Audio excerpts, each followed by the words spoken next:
Ladies and gentlemen, may I have your attention, please? Covering both sides of the big issues with the analysis you trust on News Radio 1040 WHO.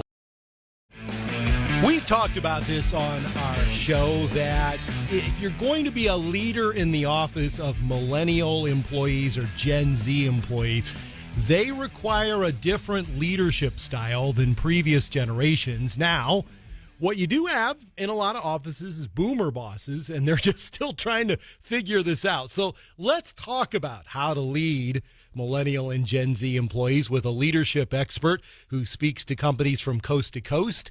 He's on my Davidson Family Dentistry Newsmaker line, Coach MichaelLin.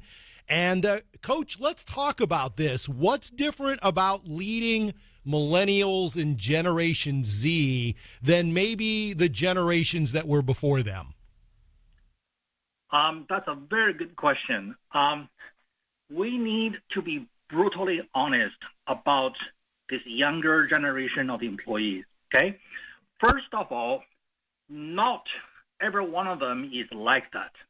That is, not every person of millennial age is like a millennial. Some of them are just like you and I. But a lot of them in the millennial age group, they are like that. It's because they are the victims of a failed educational philosophy. Okay? Allow me to illustrate with a quick example. They grew up playing soccer without keeping score.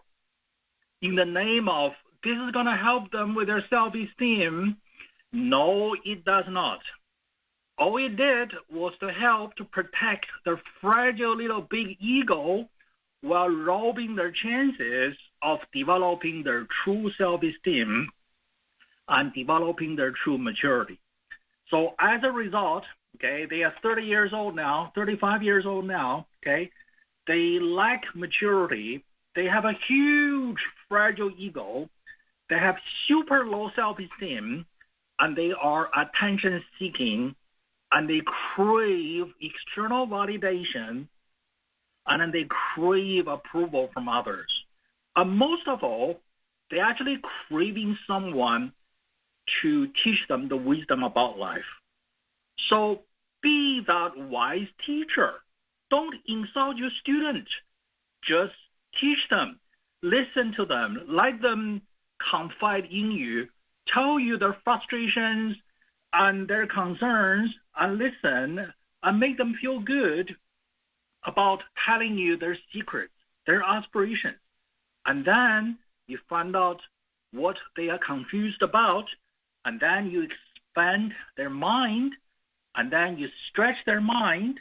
You help them to do a 180 change in the way they think. And then, as a result, you will have a loyal team of employees, and you have developed a brand new kind of coaching leadership skill set, and you will be highly sought after by organizations, big and small. So this is an opportunity. So, Michael, you speak to companies about this coast to coast. I would assume that the biggest challenge for an older boss is not to be angry about this all the time, because when you said, yes, they grew up playing soccer and they didn't keep score and they've got fragile egos, I know the audience was nodding their heads, but the answer in the office is it can't be being mad at them all the time, right? You are absolutely correct. The belief that's in the blind spot of the older generation leaders is the following, okay? They are expecting their employees to be adults,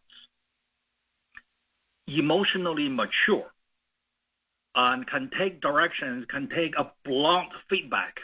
No, don't do that, do this. This generation, I am sorry, the honest truth is they are children. They're children in adult bodies. So you got to treat them with loving and care like children who want to learn something, but they don't know. They wish the world is different. They may come across as saying the world is wrong, their wish is right.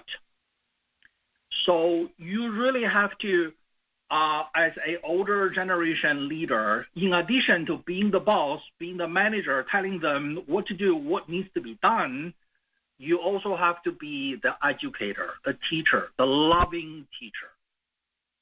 By holding the employee's emotional state into your consideration. Boy, that would take some work from a boss, but I can understand why you are saying that, Coach. Coach Michael Lin is a leadership expert who speaks to companies from coast to coast, and he's engaging in some frank talk this morning. Coach, thanks very much for joining me. We will talk again soon.